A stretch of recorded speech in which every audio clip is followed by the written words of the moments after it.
책이 되어버린 남자라는 괴상한 제목의 책을 읽다가 머리를 둔기로 한 대 맞은 기분이 들었습니다. 한 구절 때문입니다.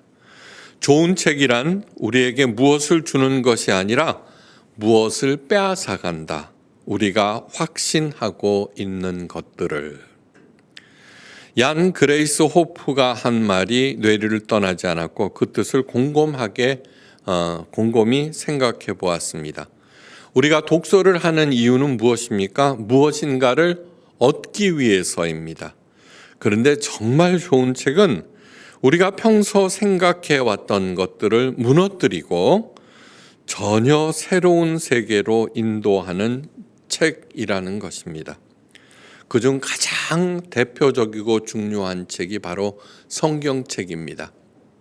제가 목사가 된 이유는 성경책을 읽다가 이것은 인간의 머리에서 나온 것이 아니라 하나님께서만 생각하실 수 있는 것이다 라고 하는 것을 곳곳에서 발견하게 되고, 그리고 성경을 진심으로 하나님의 말씀으로 받아들여서 목사가 되었습니다. 우리 예수님께서는 공생의 기간 동안 많은 비유를 들어서 말씀하셨는데 그 비유들은 대부분 거의 모두라고 해도 상관없습니다. 하나님 나라와 그 하나님 나라에 들어가는 길을 보여주고 있습니다. 하나님 나라라고 하는 것은 우리가 사는 세상과는 차원이 전혀 다른 새로운 세상입니다. 그러므로 새로운 방식으로, 그리고 전혀 땅에서는 볼 수 없는 방법으로 들어갈 수 있는 나라입니다. 불교에서는 극락, 도교에서는 무릉도원을 제시하고 각 종교마다 각자의 유토피아를 열심히 가르칩니다. 그런데 모든 종교에서 내세우는 유토피아와 하나님 나라와의 차이를 분명하게 깨달으셔야 합니다. 각 종교에서 말하는 유토피아라고 하는 것은 모두 예외 없이 불로장생과 만사형통의 세계입니다. 물론 기독교에서도 천국을 가리켜서 사망이 없고 애통하는 것이나 아픈 것이 없는 나라라고 말합니다. 그런데 결정적인 차이가 하나 있습니다. 기독교에서 말하는 천국의 본질을 가장 잘 드러내는 구절이 하나 있습니다. 하나님이 저희와 함께 거하시리니 저희는 하나님의 백성이 되고 하나님은 친히 저희와 함께 계시니라. 요한계시록 21장 3절 말씀입니다. 하나님이 나와 함께 계셔서 하나님은 나의 하나님이 되시고 나는 하나님의 백성이 되는 나라가 곧 천국입니다. 다른 모든 종교에서는 현세에서 지금 이 땅에서 열심히 종교 생활을 하면은 그 보상으로 내세에 죽고 난 다음에 유토피아에 들어간다고 가르칩니다. 그런데 그들이 말하고 있는 유토피아는 지금 현재 이 땅에서 내가 누리지 못한 것, 내가 간절히 바라나 누리지 못한 것들의 총체입니다. 총체. 극락에서 부처와 함께 거한다든지 무릉도원에서 신선들과 함께 논의는 것은 별로 고려의 대상이 되지 않습니다. 그저 무병장수 만사형통만 이루어지는 그곳이 극락이고 무릉도원입니다. 근데 기독교에서 말하는 하나님 나라는 하나님과 함께 계셔서가 가장 키포인트입니다. 그래서 기독교의 천국은 하나님께서 원하시는 것의 총체입니다.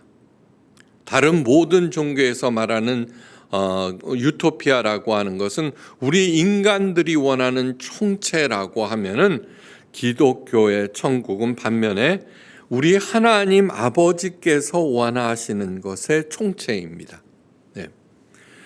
지난번에 이미 말씀드렸습니다.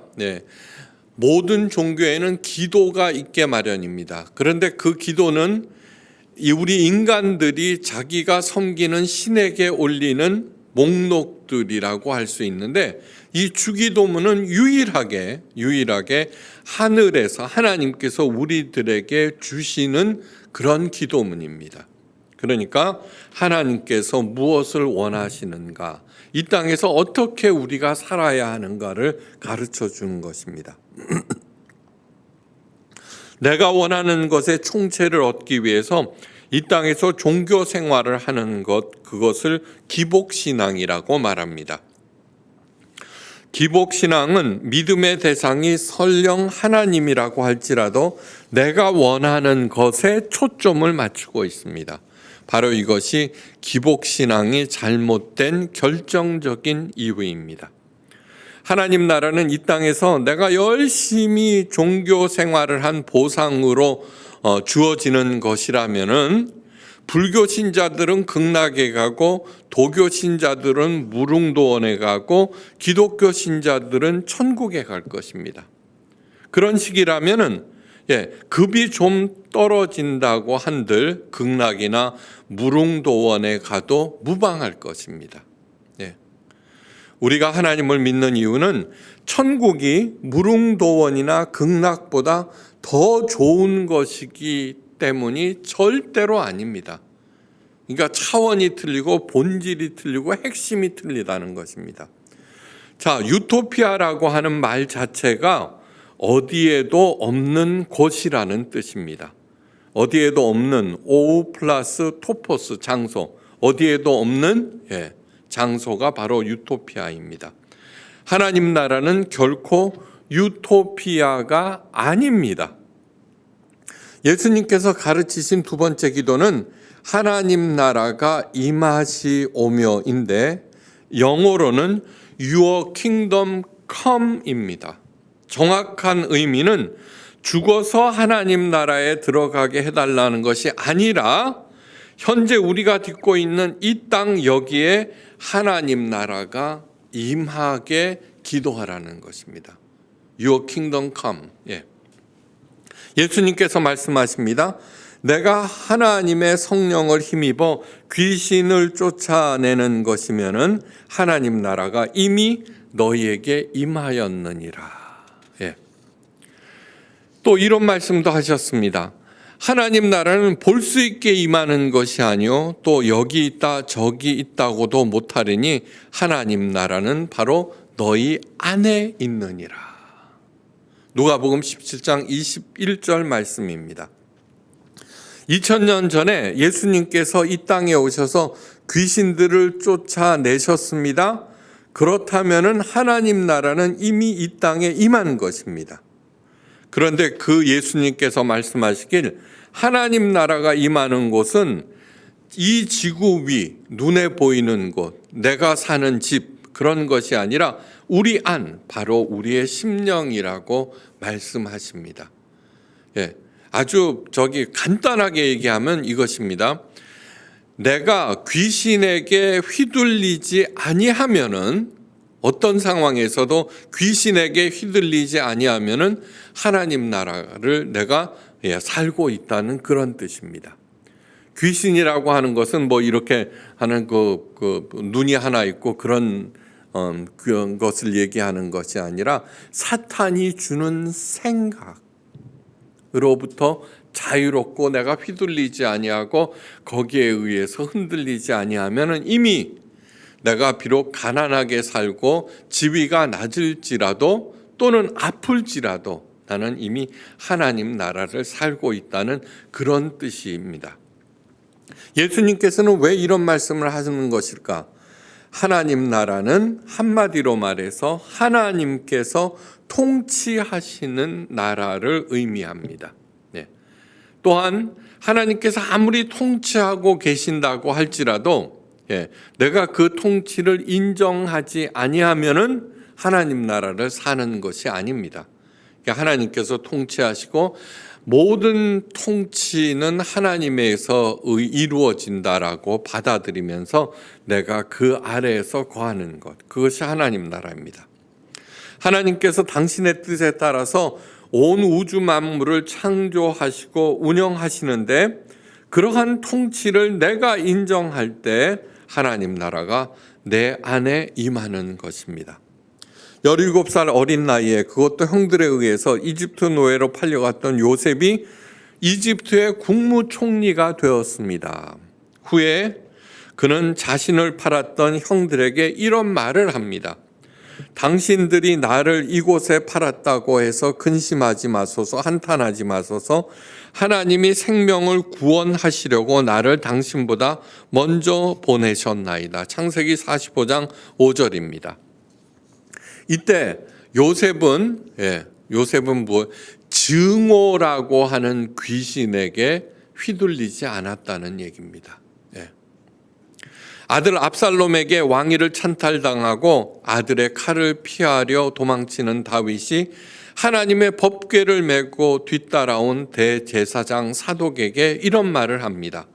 하나님의 궤를 성읍으로 도로 메어 가라. 만일 내가 하나님 앞에서 은혜를 입으면 도로 나를 인도하사 내게 그 법궤와 그 계신대를 보이시리라. 사무엘하 15장 25절 말씀입니다.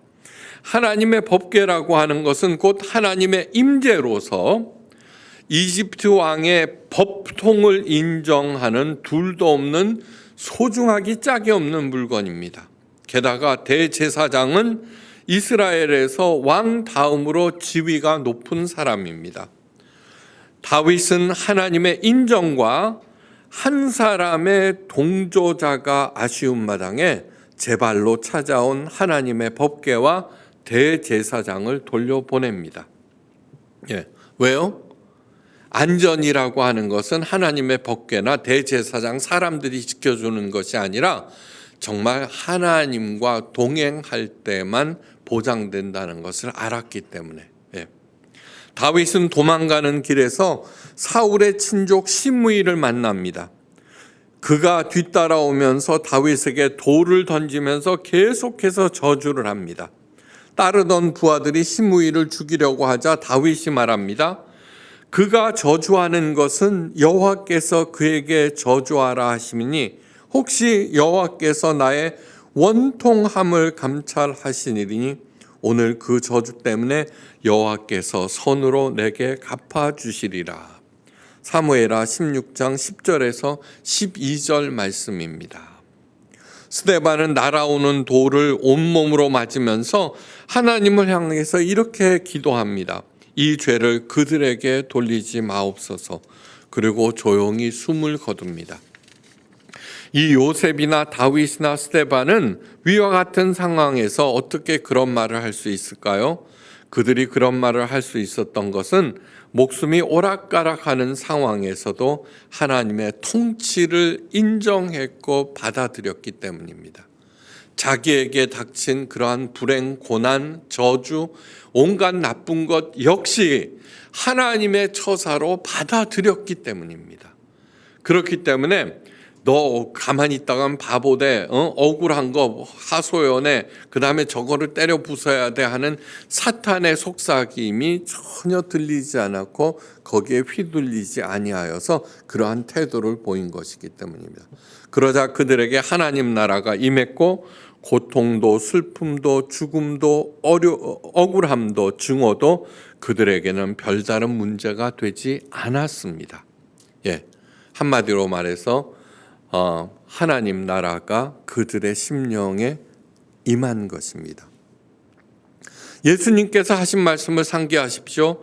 하나님의 성령을 힘입어 귀신을 내어 쫓는 것이면, 성령을 힘입는다는 것이 무엇입니까? 방언하고 병 고치고 예언하는 능력을 갖게 되었다는 그런 뜻이 아닙니다.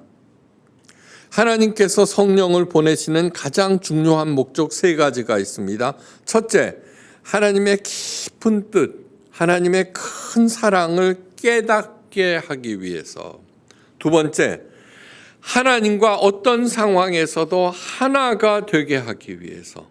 마지막으로 하나님과 하나가 된 우리를 영생케 하기 위해서, 영원히 살게 하기 위해서. 영원히 산다는 거, 무병장수를 의미하는 것이 아닙니다. 영생이라고 하는 것은 무엇이냐 하면은 사랑하는 사람에게 있어서 가장 중요한 것은 함께 있는 것입니다. Being together. 지위나 재미나 돈, 재산 그러한 것들이 아니라 그 사랑하는 사람과 함께 있는 것입니다. 하나님은 영원하신 하나님입니다. 우리를 너무너무 사랑하십니다. 그러므로 당연히 사랑하는 우리와 영원히 함께하기 위해서 우리들에게 영생을 주시는 것입니다. 이스라엘이 영적으로 깊은 병에 들었습니다. 하나님의 신앙이 기복신앙으로 변질되었고 사람들은 부귀영화 무병장수를 누릴 수만 있다면 바알을 하나님처럼 섬겼고 하나님을 바알처럼 섬겼습니다. 보통 심각한 상황이 아닙니다. 이런 상태에 하나님은 수백만 명의 이스라엘 백성들 중에 간신히 호세아를 찾아내십니다. 호세아는 하나님의 명령이라면 무엇이든지 순종하는 유일한 사람이었습니다. 하나님은 그에게 호세아에게 창녀 고멜과 결혼하라고 명하십니다. 자, 고멜은 단순히 거리의 여자가 아닙니다. 바알 신전에 속한 여자들 중에 한 명입니다. 당시 이스라엘 왕 이하의 모든 남자들은 신전의 여자들과 관계를 가지면은 바알의 능력과 복이 임한다고 믿어서 정례적으로 또는 문제가 있을 때마다 신전을 찾아서 그런 여자들과 관계를 맺었습니다. 하나님의 사람이 어떻게 그런 여자와 결혼할 수 있겠습니까? 정말 보기 드물게 신실한 총각 목사에게 미알이 유명한 점쟁이와 결혼하라는 것과 전혀 다르지 않습니다. 그러나 순적한 호세아는 하나님의 이 기막힌 명령을 따랐고 자녀들도 낳았습니다. 자녀가 태어날 때마다 하나님께서 나타나 그들의 이름을 친히 지어주셨는데 그런데 그 이름이 입을 딱 벌어지게 만드는 의미를 가졌습니다. 첫 아들의 이름은 이스라엘, 하나님께서 망하게 하신다는 그런 뜻입니다. 둘째 딸의 이름은 로루하마, 하마처럼 뚱뚱하다는 것이 아니라 하나님의 사랑을 받지 못한다라는 기가 막힌 뜻을 가진 것입니다. 셋째 아들은 로암미, 하나님의 백성이 아니다라는 뜻입니다. 호세아는 하나님께서 명하신 것이기에 차마 입에 올리기도 거북한 이 저주의 이름들을 자녀들에게 붙여주었습니다. 그러던 어느 날 고멜이 딴 남자와 눈이 맞아서 집을 나가버립니다. 할렐루야.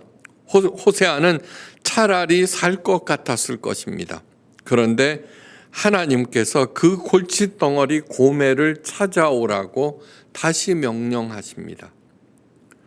그래서 호세아는 여기저기 수소문해 보았습니다. 그랬더니 고멜은 그 눈 맞아 나간 남자와 잘 살고 있는 것이 아니라 남의 집에서 종살이 식모살이를 하고 있었습니다. 호세아는 마음이 아니 그런 여자와 를 다시 찾아오라니 하나님이 대단히 원망스러웠을 것입니다. 하지만 하나님의 명령인데 어떠하겠습니까? 호세아는 이 집 저 집 뛰어다니면서 간신히 마련한 은 15개와 보리 한 호멜 반을 모았습니다. 왜 보리 한 호멜 반이냐 하면은 그 당시 여자의 몸값은 은 20개였습니다. 예수님의 몸값은 어떻게 돼요? 은 30개였죠. 그죠? 여자의 몸값이. 그런데 돈이 흔할 리가 없습니다. 그래서 은 15개를 간신히 찾아내고 보리 한 호멜 반은 300kg나 되는 양인데 바로 그것이 은 5개의 양입니다. 그것을 짊어지지는 못하니까 이건 수레에 끌고서 낑낑 몰고 아내와 눈이 맞았던 그 남자를 찾아가 몸값을 치르고 고멜을 찾아옵니다. 아무리 하나님의 말씀에 순종하는 호세아라도 악소리가 나지 않을 수 없는 일들의 연속입니다. 예. 그런데 고멜은 몇 걸음 떨어져 보퉁이 하나를 품에 안고 호세아의 눈치를 보면서 먼지 날리는 길을 터벅터벅 따라오고 있었습니다. 그런데 앞서가던 호세아가 갑자기 뒤돌아서면서 고멜에게 놀라운 말을 합니다. 예, 놀라운 말을 합니다. 너는 음행하지 말며 다른 남자를 따르지 말라. 나도 네게 그리하리라. 호세아서 3장 3절입니다. 엄청난 말입니다. 예. 나도 네게 그리하리라. 호세아가 고멜에게 무슨 잘못을 했단 말입니까? 잘못이 하나도 없습니다. 그저 하나님의 명령에 따라서 그 기가 막힌 명령들을 그냥 순종했을 따름입니다. 네. 호세아 말은 어떤 의미를 담고 있는가? 첫째, 예. 지난번에 얘기한 요셉과 다윗과 스데반은 뭐예요? 자기에게 닥친 그것 역시 하나님의 처사로 받아들였습니다. 그런데 하나님께서는 호세아에게 자기가 겪지 않아도 될 일을 명령하였고 그 일들을 수행하면서 호세아는 막 갖은 고난을 다 겪었습니다. 그러니까 다시 말해서 우연히 닥친 고난이든 하나님의 명령이든 하여간 주변에서 일어나는 모든 나쁜 일들을 어떻게 했다? 하나님의 처사로 받아들였다는 것입니다. 받아들였다. 호세아에게는 일부러 그런 일들을 계속해서 시켰습니다. 왜 그러셨을까요? 예. 그 과정을 통해서 호세아는 하나님의 깊고 깊은 뜻을 깨달았습니다. 드디어 득도를 한 것입니다. 바로 자신이 하나님의 속을 무던히 썩였던 장본인임을 깨달은 것입니다. 예. 고멜하고 자기는 다르다고 생각했는데 아니라 고멜이 곧 자기 자신이었다는 것. 예. 거기에서 이제 나갑니다. 고멜은 고난과 불행의 원인이 아니라 바로 하나님 나라로 들어가는 문이었음을 깨달은 것입니다. 문. 네. 호세아가 하나님의 깊고 깊은 뜻을 비로소 이해하는 순간 하나님 나라가 그에게 임했습니다. 그에게 임했습니다. 그는 하나님과 완전히 하나가 되었고 진심으로 하나님은 자기의 아버지가 되었고 호세아는 하나님의 자녀가 되었습니다. 이어서 그는 목숨을 걸고 패역한 이스라엘 백성들에게 하나님의 마음을 누구보다도 리얼하게 전할 수 있는 진정한 예언자가 되었습니다. 환난과 질병과 죽음은 하나님 나라로 들어가는 문이라고 하는 것을 잊어서는 절대로 안 됩니다. 절대로 안 됩니다. 예. 지금 이 코로나 사태는 저는 전적으로 하나님의 처사로 보고 있습니다. 우리가 망쳐놓은 이 지구, 이 세상을 하나님께서 친히 정리하고 계십니다. 친히 정리하고 계십니다. 예. 오늘 아침에 그 교회 오면서 들었는데 미국의 코로나 환자가 2,600만 명, 예. 전 인구의 7.5%, 13명 중에 1명이 걸렸다고 합니다. 또 사망자는 50만 명이 육박합니다. 세계 최강대국, 천국 다음으로 미국이라고 그랬는데 어떻게 그런 일이 있을 수 있습니까? 과연 무엇을 말하고 있는지 한번 깊이 생각해 보셔야 합니다. 우리 자신을 봅니다. 아무런 고난도 없는데 하나님을 찾겠습니까? 그래서 예수님께서는 가난한 자는 복이 있나니 천국이 저희 것임이라고 천명하신 것입니다. 심령이 가난하든 육신이 가난하든 간에 고난 가운데서 이것저것 해보다가 마침내는 하나님을 찾게 되고 하나님 나라가 임하게 되고 간절히 찾는 그 심정에 임하게 되고 그래서 마침내 천국을 소유하게 된다는 것입니다. 예. 심령이 부유한 사람은 도대체 누구입니까? 내가 하나님을 잘 믿어서 이렇게 잘 살고 있다고 생각하는 사람입니다. 예. 예. 내가 옳다고 생각하는 사람. 예. 그래서 어디 가서든지 가르치려고 하는 사람. 내 믿음은 이만하면 괜찮다고 생각하는 사람들. 그런데 놀랍게도 그 사람들은 천국과 멀어진 사람들입니다. 네. 예수님께서 말씀하셨습니다. 자, 바리새인들, 예. 율법을 앞세우면서 자신의 믿음 안에 하나님을 가두는 그러한 사람들, 예. 그들은 예수님께서 가르치신 하나님 나라를 거부하였습니다. 예수님께서는 그들에게 단언하십니다. 너희도 들어가지 않고 또 들어가고자 하는 자도 막았느니라. 네.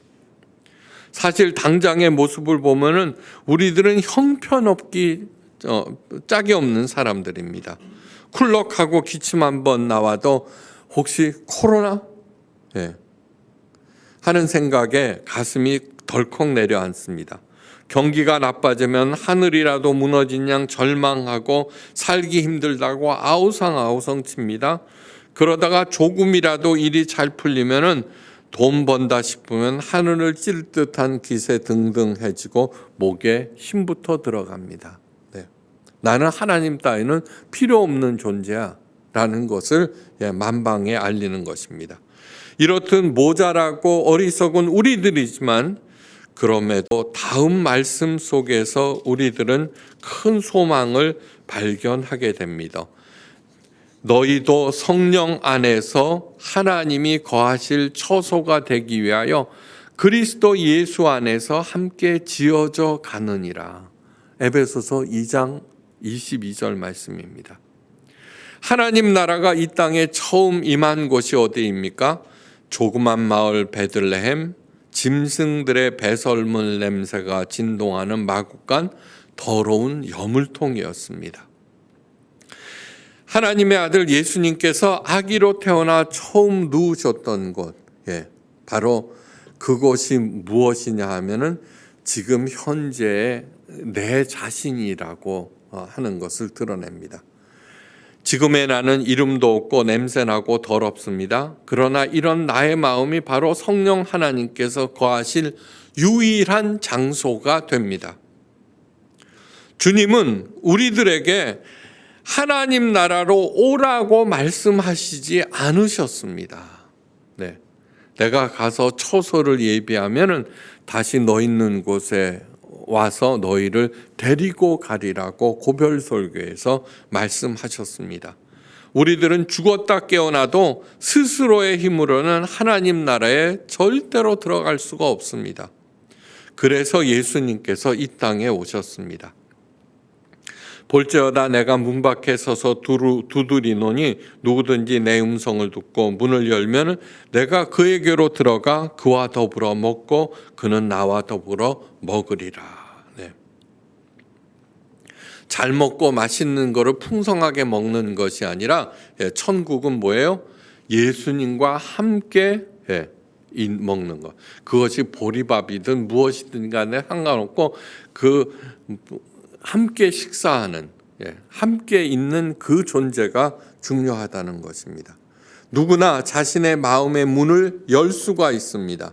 그러면 성령님께서 들어와 나를 만들어 가십니다. 그리스도 안에서 함께 지어져 가느니라라는 말씀이 바로 그런 뜻입니다. 그래서 예수님의 말씀은 복음 기쁜 소식입니다. 저에게 가장 큰 격려가 되는 성경 구절 하나가 있습니다. 바로 하나님의 열심입니다. 사도 바울이 고린도후서 11장 2절에서 말합니다. 내가 하나님의 열심으로 너희를 위하여 열심을 내노니 내가 너희를 정결한 처녀로 한 남편인 그리스도께 드리려고 중매함이로다. 내 열심이 아닙니다. 하나님의 열심입니다. 하나님의 열심. 나를 그리스도의 정결한 신부로 하나님의 아름다운 걸작품으로 만들어 가시는 것이 바로 하나님의 열심입니다. 내가 했다고 생각하니까 자꾸 큰 소리 내고 나를 앞세우는 것인데, 아니요, 절대 그렇지 않습니다. 나를 만들어 가시는 분은 전적으로 하나님의 손길, 하나님의 열심입니다. 우리가 절대로 비장해지지 말아야 하는 이유, 무슨 일이라도 이룬 양 목에 힘을 주지 말아야 하는 이유가 바로 하나님의 열심 때문입니다. 그동안 내가 열심히 살아왔다고 목에 힘을 주는 순간 하나님께서 그 목을 꺾어버리십니다. 신학자 레이 앤더슨은 우리가 귀담아 들을 말을 하였습니다. 기도는 우리의 인생에서 정체를 알 수 없는 예측 불허의 요소들을 제거하는 수단이 아닙니다. 오히려 기도를 통해서 그런 일들을 하나님께서 주관하시는 은혜의 사역으로 겸손히 받아들이게 됩니다. 예수님은 내가 원하는 것을 이루어 주시는 분이 아니라 하나님께서 원하시는 것이 무엇인지 가르쳐 주시면서 성부 하나님과 성령 하나님과 더불어서 하나님의 열심으로 나를 하나님의 빛나는 자녀로, 아름다운 작품으로 만들어 가십니다.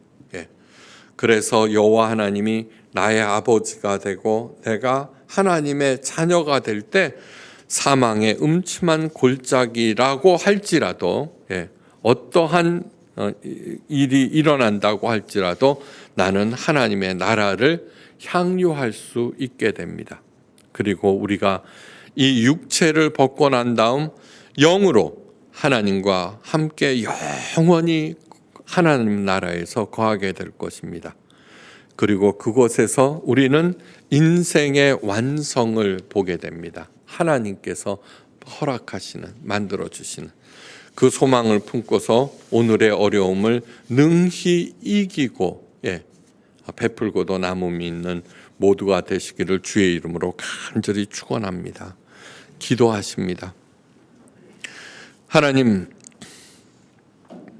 기도는 내게 닥친 고난과 불행을 없애주는 것이 아니라 그 기도를 통하여서 오히려 그것을 하나님의 은혜의 처사로 받아들이고 그 어려움을 통하여서 가르치시는 하나님의 깊은 마음을 깨닫는 것입니다. 이제 내게 닥친 것이 무엇입니까? 그것을 하나님의 처사로 받아들이고 그 처사를 통하여서 간절히 행하시는 하나님의 말씀에 귀를 기울이고 어떠한 경우에서도 사탄의 꾀임에 휘둘리지 아니하고 이 땅에서 어떠한 처지에서도 천국의 기쁨을 누리며 나의 삶이 마침내 천국에까지 이르게 하옵소서. 그 모든 말씀 우리 주 예수 그리스도의 이름으로 간절히 기도하옵나이다. 아멘.